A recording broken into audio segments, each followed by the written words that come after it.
ನಮಸ್ಕಾರ ಸ್ನೇಹಿತರೆ, ನಾನು ನಿಮ್ಮ ದೀಪಾ ರಾಣಿಶೇಖರ್ ಟ್ರಾನ್ಸ್ಫಾರ್ಮ್ ಲೈಫ್ ಪ್ರೋಗ್ರಾಮ್ಸಿಂದ ಲವ್, ಲೈಟ್ ಆ್ಯಂಡ್ ಗ್ರ್ಯಾಟಿಟ್ಯೂಡ್. ಸುಮಾರು ವಿಷಯಗಳನ್ನು ತಿಳಿಸ್ಕೊಟ್ಟಿದ್ದೆ. ನಿಮ್ಮಲ್ಲಿ ತುಂಬ ಜನ ಮಾಡಿ ಅದಕ್ಕೆ ನಿಮಗೆ ಪ್ರತಿಫಲ ಸಿಕ್ತು ಅಂತ ಕೂಡ ಧನ್ಯವಾದಗಳನ್ನು ಹೇಳಿ ಕಾಮೆಂಟ್ಸಲ್ಲಿ ಹಾಕಿದ್ದೀರಾ. ನೀವು ತಿಳಿಸಿದಾಗ ನಮಗೆ ತುಂಬ ಸಂತೋಷ ಆಗುತ್ತೆ. ಯಾಕೆಂದರೆ ನಾವು ಹೇಳ್ಕೊಟ್ಟಿದ್ದು ಮಾಡಿದ್ರಿ, ಅದರಿಂದ ಏನೋ ಒಂದು ಒಳ್ಳೆಯದಾಯಿತು ಅಂತಂದಾಗ ತುಂಬ ಖುಷಿ ಆಗುತ್ತೆ. ಅದಕ್ಕೆ ತಮಗೆಲ್ಲರಿಗೂ ನನ್ನ ತುಂಬ ಹೃದಯದ ಧನ್ಯವಾದಗಳು.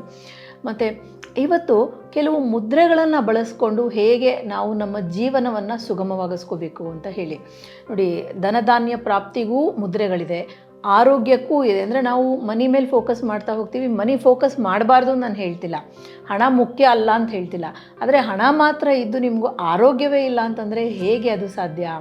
ಸೊ ಆರೋಗ್ಯನೂ ಬೇಕು, ಆರೋಗ್ಯನ ಕಾಪಾಡ್ಕೊಳ್ಳೋದಕ್ಕೂ ಹಣಕಾಸು ಬೇಕಲ್ವಾ? ಇದು ಎಲ್ಲದನ್ನೂ ಒಂದು ಬ್ಯಾಲೆನ್ಸ್ ಮಾಡೋದು ಹೇಗೆ ಅಂತ ಇವತ್ತಿನ ಸಂಚಿಕೆಯಲ್ಲಿ ನೋಡೋಣ. ಅದಕ್ಕೆ ಮುಂಚೆ ಒಂದು ಮಾತು, ನೀವು ಇನ್ನೂ ನಮ್ಮ ಚಾನಲ್ನ ಸಬ್ಸ್ಕ್ರೈಬ್ ಮಾಡ್ಕೊಂಡಿಲ್ಲ ಅಂದರೆ ಬೆಲ್ಲೈಕನ್ ಕ್ಲಿಕ್ ಮಾಡಿ ದಯವಿಟ್ಟು ಸಬ್ಸ್ಕ್ರೈಬ್ ಮಾಡಿಕೊಡಿ. ಆಗ ಬರೋ ವಿಡಿಯೋಗಳು ತಕ್ಷಣವೇ ನಿಮಗೆ ನೋಟಿಫಿಕೇಷನ್ ಬರುತ್ತೆ. ನಮ್ಮ ವಿಡಿಯೋನ ಲೈಕ್, ಶೇರ್ ಮಾಡೋದನ್ನು ಮರಿಬೇಡಿ. ಆಲ್ರೆಡಿ ಮಾಡ್ತಾ ಇದ್ದವ್ರಿಗೆ ನನ್ನ ಧನ್ಯವಾದಗಳು. ಮೊಟ್ಟ ಮೊದಲಿಗೆ ನಮಗೆ ಮೊದಲ ಒಂದು ಸಮಸ್ಯೆ ಏನಿದೆ ಇವತ್ತು ನಮ್ಮ ಜೀವನ ಶೈಲಿಯಲ್ಲಿ? ಸ್ಟ್ರೆಸ್. ಕಾರಣನೇ ಗೊತ್ತಿಲ್ಲ, ಒಂಥರ ಸ್ಟ್ರೆಸ್, ಒಂಥರ ದುಗುಡ, ದುಮ್ಮನ, ಏನು ಮಾಡೋದಕ್ಕೂ ಒಂಥರ ಅಂಜಿಕೆ, ಏನು ಮಾಡೋದಕ್ಕೂ ಸ್ಟ್ರೆಸ್ ಆಗುತ್ತೆ. ಸ್ಟ್ರೆಸ್ ಅನ್ನೋದು ಅದರದೇ ಒಂದು ಅರ್ಥವನ್ನು ಕಂಡ್ಕೊಂಡ್ಬಿಟ್ಟಿದೆ. ಈ ಸ್ಟ್ರೆಸ್ಸಿಂದ ನಾವು ಹೊರಗೆ ಬರದೇ ಇದ್ದಾಗ ಹಾರ್ಮೋನ್ ಎಲ್ಲ ಬ್ಯಾಲೆನ್ಸ್ ತಪ್ಪತ್ತೆ. ಹಾರ್ಮೋನಲ್ ಇಂಬ್ಯಾಲೆನ್ಸ್ ಆದಾಗ ನಮ್ಮ ದೇಹದಲ್ಲಿ ಕಾಯಿಲೆಗಳು ಕಾಣಿಸ್ಕೊಳ್ಳುತ್ತೆ. ಇದನ್ನು ಕಂಟ್ರೋಲ್ ಮಾಡೋದಕ್ಕೆ ಒಂದು ಸುಲಭವಾದ ಉಪಾಯ ಅಂದರೆ ನಾವು ನಮ್ಮ ಪ್ರಾಣದ ಮೇಲೆ ಗಮನವನ್ನು ಇಡೋದು. ಮೆಡಿಟೇಷನ್ ಬೇಸಿಕ್ ಅದೇ ಅಲ್ವಾ, ಧ್ಯಾನದ ಬೇಸಿಕ್ ಅದೇ. ಉಸಿರಾಟದ ಮೇಲೆ ಗಮನವಿರಬೇಕು, ಪ್ರಾಣ ಒಳಗೆ ಹೋಗೋ ಆ ಹೊರಗೆ ಬರೋ ಪ್ರಾಣದ ಮೇಲೆ ಗಮನ ಇರಬೇಕು ಅಂತ ಹೇಳಿ.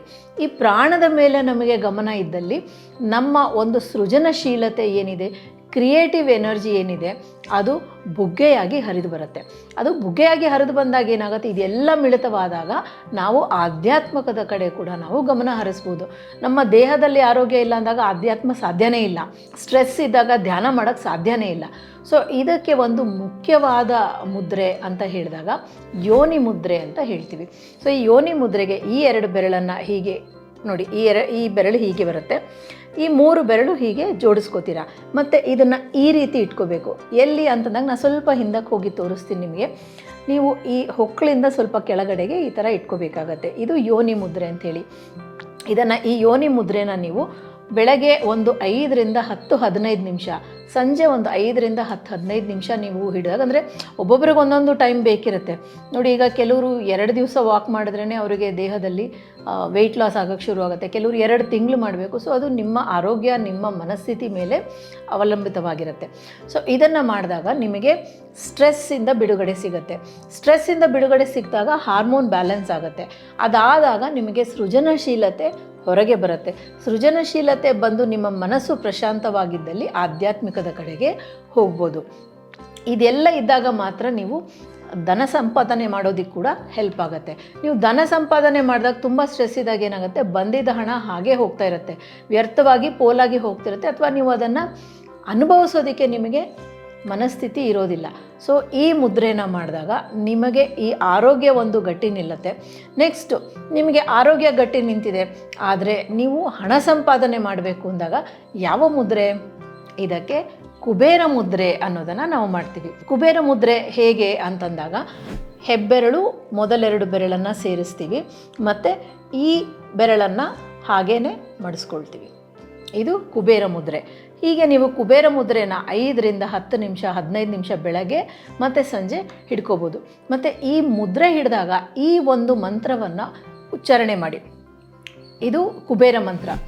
ಓಂ ಯಕ್ಷಾಯ ಕುಬೇರಾಯ ವೃಷ್ಯಣಾಯ ಧನಧಾನ್ಯ ಪ್ರಾಪ್ತಿ ಮೇ, ಧನಧಾನ್ಯ ಸಮೃದ್ಧಿ ಮೇ ದೇಹಿ ದಪಾಯ ಸ್ವಾಹ. ಇದನ್ನು ನೀವು ಒಂದು 108 ಸರ್ತಿ ಜಪ ಮಾಡಿ, ಬೆಳಗ್ಗೆ ಮತ್ತು ಸಂಜೆ, ಅಥವಾ ಅಟ್ಲೀಸ್ಟ್ 1 ಬಾರಿ. 108 ನಿಮಗೆ ಟೈಮ್ ಇಲ್ಲ ಅಂದರೆ 11, 21, 28 ಹೀಗೆ ಮಾಡಿ. ಅಂದರೆ ನೀವು ಎಷ್ಟು ಮಾಡ್ತೀರೋ ಅಷ್ಟು ನಿಮಗೆ ಫಲಪ್ರಾಪ್ತಿ ಸಿಗತ್ತೆ. ಈ ಒಂದು ಮುದ್ರೆನ ನೀವು ಹಿಡಿದಾಗ ನಿಮಗೆ ಕುಬೇರನ ಅನುಗ್ರಹ ಇರುತ್ತೆ. ಕುಬೇರ ಅಂದರೆ ಧನ ಧಾನ್ಯದ ಅಧಿಪತಿ ಅಂತ ಹೇಳ್ತಾರೆ. ಸೊ ಈ ಮುದ್ರೆನ ಮಾಡಿ. ಈ ಮುದ್ರೆ ಹಿಡಿದು ಈ ಮಂತ್ರ ಹೇಳಿದಾಗ ನಿಮಗೆ ಆ ಒಂದು ಶಕ್ತಿ, ಧನಪ್ರಾಪ್ತಿ ಆಗುವ ಶಕ್ತಿ ಹೆಚ್ಚಾಗಿ ಇರುತ್ತೆ. ಇದೆಲ್ಲ ಮಾಡೋದಕ್ಕೆ ನಮ್ಗೆ ಇದೆಲ್ಲ ಮಾಡ್ತೀವಿ, ಆರೋಗ್ಯ ಇದೆ ಮತ್ತು ಎನರ್ಜಿ ಬೇಕಲ್ವ, ಪ್ರತಿದಿನ ಶಕ್ತಿಶಾಲಿಯಾಗಿರಬೇಕಲ್ವ. ಕೆಲವು ಸರ್ತಿ ತುಂಬ ಸುಸ್ತು ಅನಿಸುತ್ತೆ. ಸುಸ್ತಾದಾಗ ಏನಾಗುತ್ತೆ, ನಾವು ಯಾವ ಕೆಲಸವನ್ನು ಸರಿಯಾಗಿ ಮಾಡೋದಕ್ಕೆ ಆಗೋದಿಲ್ಲ. ಸೊ ನಮ್ಮ ಆರೋಗ್ಯ ಚೆನ್ನಾಗಿದ್ರೂ ಸುಸ್ತಾಗ್ತಿದೆ ಅಂದಾಗ ದೇಹದಲ್ಲಿ ಶಕ್ತಿಯನ್ನು ಸಂಚರಿಸೋದಕ್ಕೆ ಏನು ಮಾಡಬೇಕು, ಶಕ್ತಿಯ ಸಂಚಾಲನೆ ಮಾಡ್ಕೊಳ್ಳೋದಕ್ಕೆ ಏನು ಮಾಡಬೇಕು ಅಂದರೆ ಆ ಪ್ರಾಣದ ಸ್ವೀಕಾರ ಏನಿರುತ್ತೆ, ಆವಾಹನೆ ಅವಲೋಕನ ಕರೆಕ್ಟಾಗಿರಬೇಕು. ನಾವು ಒಳಗೆ ತಗೊಳ್ಳೋ ಒಂದು ಪ್ರಾಣ, ಹೊರಗೆ ಬಿಡುವ ಪ್ರಾಣ ಕರೆಕ್ಟಾಗಿರಬೇಕು. ಅದು ಒಂದು ಯೂನಿಫಾರ್ಮ್ ರೀತಿಯಲ್ಲಿ ಇರಬೇಕು.